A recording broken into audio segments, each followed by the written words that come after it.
Welcome back to History Class with Dr. W and our continuing discussion of the United States and the Cold War. In the previous lecture, I talked about the fragile nature of the alliance between the United States and the Soviets during World War II. In this lecture, we'll talk about how that alliance played out over a series of wartime conferences in which the two sides carefully eyed and measured each other, both in terms of carrying out what ultimately became the victory in World War II, and in settling the nature of how the world would look in the aftermath of the war. These were the wartime conferences. The so-called Big Three leaders during World War II, Winston Churchill, Franklin Roosevelt, and Joseph Stalin, met face-to-face for the first time at the Tehran Conference in November and December 1943. The momentum of the war was beginning to shift as the Allies had started to notch victories and push the German army back. Thus, the overall message of the Tehran Conference is forward-looking. The three leaders and their representatives are anticipating the later stages and the end of the war. But it was here that they met face to face and began to measure each other as men and ultimately as allies and rivals that would play out over the remaining stages of the war.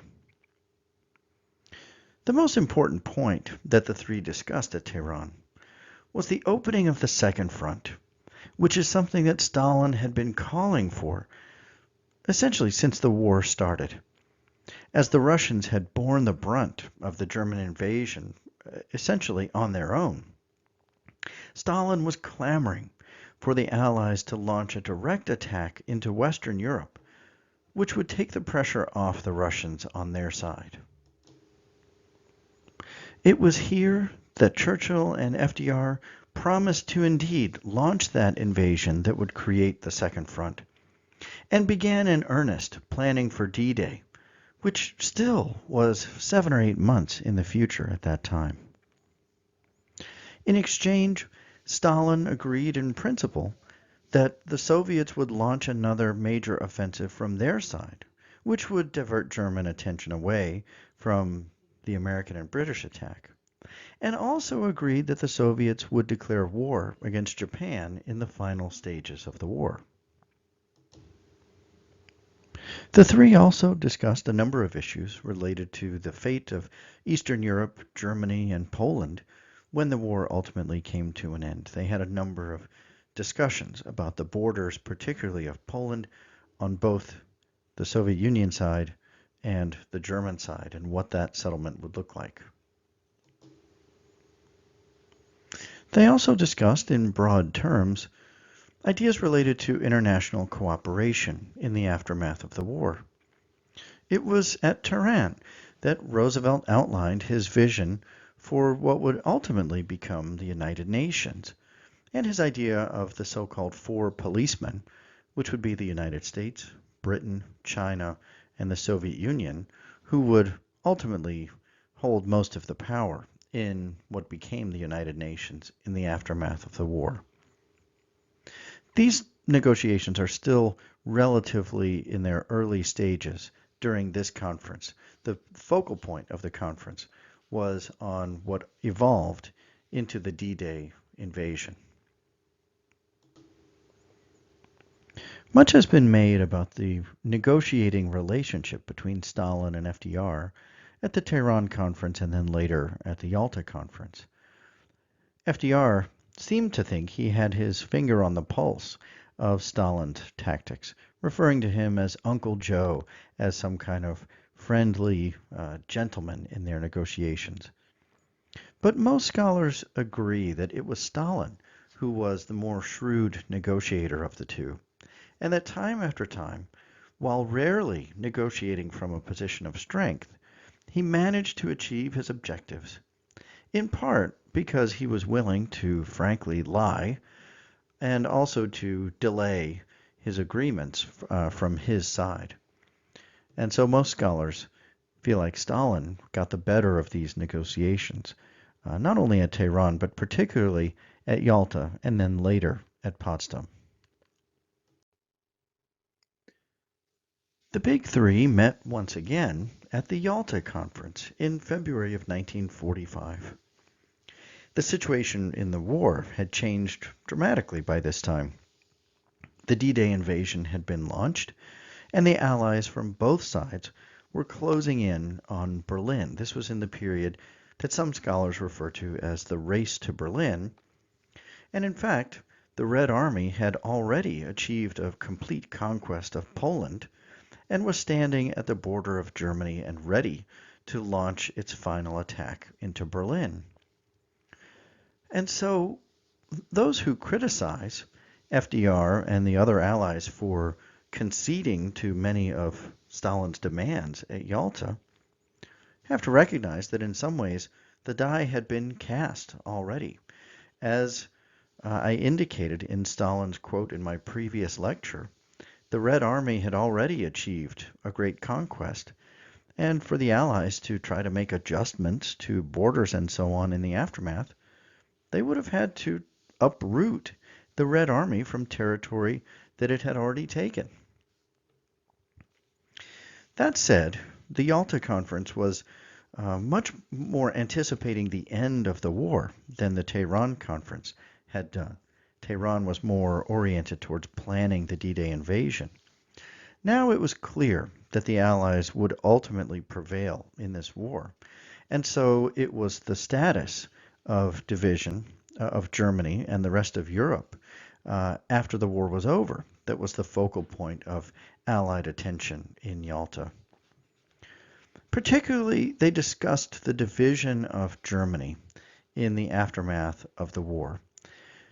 There are many scholars who point to Yalta as the beginning of the Cold War, and the division of Germany was one of the central aspects of the origins of that rivalry.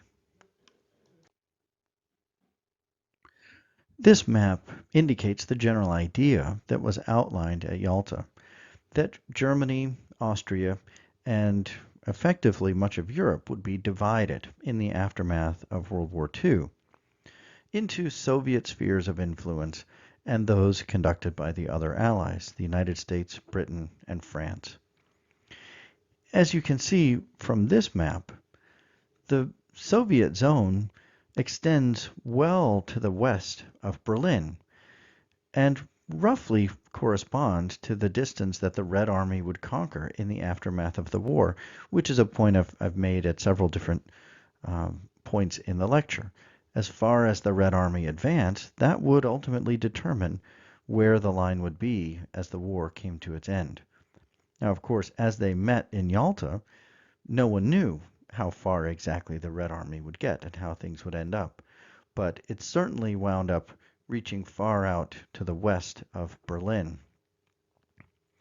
As you also see on this chart, the decision would ultimately be made to divide Berlin itself into zones, with an American, British, and French side of Berlin, which lay deep within the Soviet zone. That will, of course, become very problematic later in the Cold War when we talk about things like the Berlin Wall and the Berlin airlift. But that's down the road. Here at Yalta, the Allies were just discussing the nature of these kind of divisions that would be put into effect when the war reached its end. The Allies discussed other issues as well at Yalta, including things like reparations for war damages in the aftermath of the war, and the Soviets demanded heavy reparations from the Germans.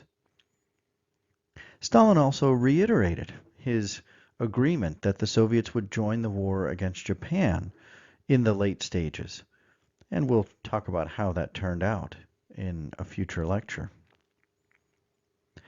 At Yalta, Franklin Roosevelt's health proved to be failing. He was, as it turned out, in the late stages of life. He would not survive to see the next and final wartime conference at Potsdam. And a number of scholars have pointed out that FDR appeared weak and tired and in fact in some ways was weak and tired in his negotiations with Stalin. The more critical historians say that FDR and the other allies essentially sold out to Stalin at Yalta. But again, the realities of the situation at this late stage in the war dictated that FDR and the other allies in some ways didn't have a great negotiating position in terms of dividing up territory in the aftermath of the war.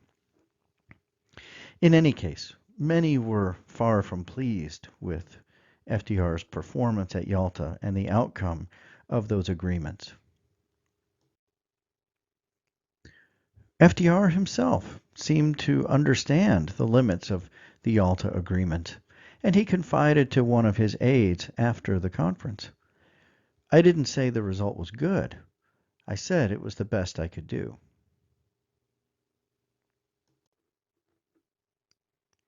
For his part, Stalin seemed to understand that whatever he agreed to in Yalta, he would be able to more or less do whatever he wanted in the aftermath.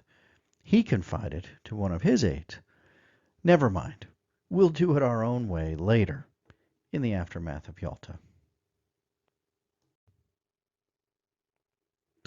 The Allied leaders met once again at the Potsdam Conference in the very late stages of the war. And once again, the situation had changed. Franklin Roosevelt died on April 12, 1945, and his vice president, Harry Truman, assumed the presidency. And so it was Truman who represented the United States at Potsdam. We'll talk more about Truman and his role at the conference in just a moment. But it should be noted that circumstances between the United States and the Soviet Union had deteriorated even in the late stages of the war and since the Yalta Conference. There was growing evidence that the Soviets intended to establish harsh control over Eastern Europe, as they had already begun to do in Romania and Poland. Roosevelt's final days included many comments about the relations with the Soviets, and it was evident that he was no longer in a mood to negotiate. Harry Truman carried forward with that thinking. Truman, as it turned out, was no FDR in many ways. He was a very different sort of leader with a different background and different approach to things. Scholars have spilled much ink trying to interpret Harry Truman's mindset at the time. And many have reflected that as a man of small stature, he was possessed of something of a Napoleon complex. He had lived much of his life, and certainly his adult and political life, constantly trying to compensate for his small size and trying to demonstrate his own strength. He was sharp and brittle in negotiations and wanted to put on a strong front, particularly in this his first face-to-face meeting with Stalin. And so, in many ways, the conference was bitter, filled with dispute, and at the end of the day, didn't accomplish much of purpose. It should be noted that at the Potsdam Conference, Germany had already surrendered, and so the war in Europe had come to an end on May 8th, VE Day, or Victory in Europe Day. And so this conference was very much geared to the aftermath of the war and the late stages of the war against Japan in the Pacific. So one of the major points of discussion at Potsdam was reparations, and it was agreed that Russia would be allowed to extract reparations from the eastern part of Germany, which it would assume control over in the aftermath of the war, and would receive only 25% of what was extracted from the western parts of Germany. And as we'll see in the early stages of what becomes the Cold War, Russia did extract a great deal from eastern Germany, which it controlled. There was also discussion about what would become of the Nazis in the aftermath of the war and what became the war crimes trials held against the Nazis. And there were other aspects of the administration of Germany and establishing the peace in the aftermath of the war. One of the other major elements of the Potsdam Conference that historians have made a great deal about is the fact that it was while he was at the conference that Harry Truman learned of the successful testing of the atomic bomb at Los Alamos, New Mexico. Truman didn't tell Stalin directly about the bomb, only making vague references to an extremely powerful new weapon that the United States had attained. Of course, he didn't know at the time that Stalin, through a network of spies, already knew about the bomb.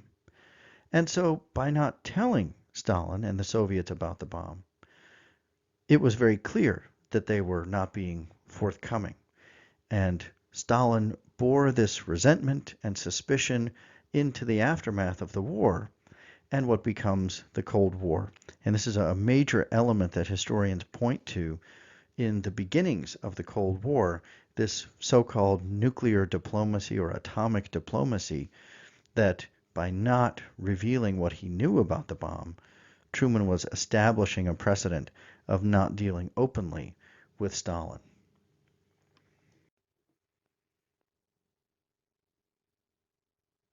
In fact, one of Truman's aides, Colonel Henry Simpson, pointed to exactly this shortcoming in a memorandum to Harry Truman, written on September 12, 1945. He wrote, "If we fail to approach the Soviets now, and merely continue to negotiate with them, having this weapon rather ostentatiously on our hip, their suspicion and their distrust of our motives and purpose will increase." And in fact, again, many historians agree with Stimson's assessment that it was Truman's half-heartedness in not sharing what he knew about the atomic bomb with the Soviets that contributed to the early stages of the Cold War. There were many other conferences during the war years involving other groups of the Allies or other members. There are two that warrant additional mention here because they also have far-reaching impact into the years of the Cold War. One of them was the Bretton Woods Conference, held in Bretton Woods, New Hampshire in July of 1944. This conference focused on the economic ramifications into the post-war years. It must be remembered that prior to the beginning of World War II, the United States was mired in a deep depression, of course, the Great Depression, which was a global depression.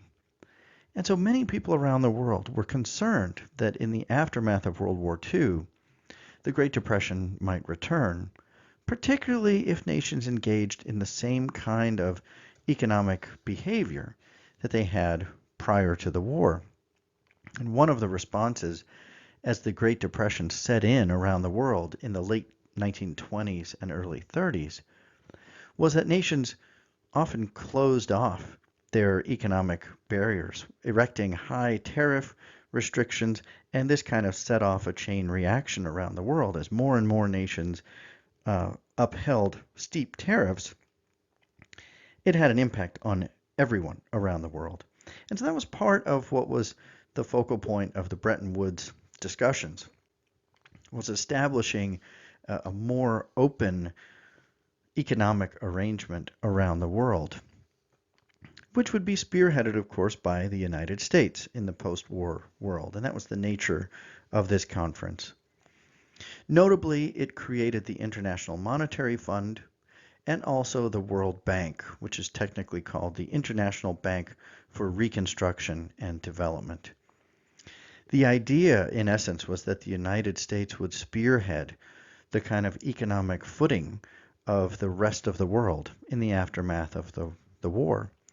And the International Monetary Fund in particular was intended to allow for loans to nations as they were rebuilding or in other forms of distress, so that countries' economies would not collapse if they encountered any kind of difficulties in the aftermath of the war. Discussions about trade and tariffs continued into the post-war world for several years, and there are developments in this vein that are more complicated than this discussion warrants. But it is notable that in October of 1947, many nations signed the General Agreement on Tariffs and Trade, GATT, which was a global agreement to generally keep tariffs low and allow for broad international trade, which again would hopefully keep the global economy going and prevent the onset of future Great Depressions. The final wartime conference that I want to mention was the conference at Dumbarton Oaks in Washington, D.C., which was held from August to October in 1944. And again, this is in the later stages of the war, but the war is far from over at that point. The focal point of this conference was discussion of the nature of the world in the aftermath of the war and the global interest in establishing some sort of broad peacetime organization involving many nations around the world.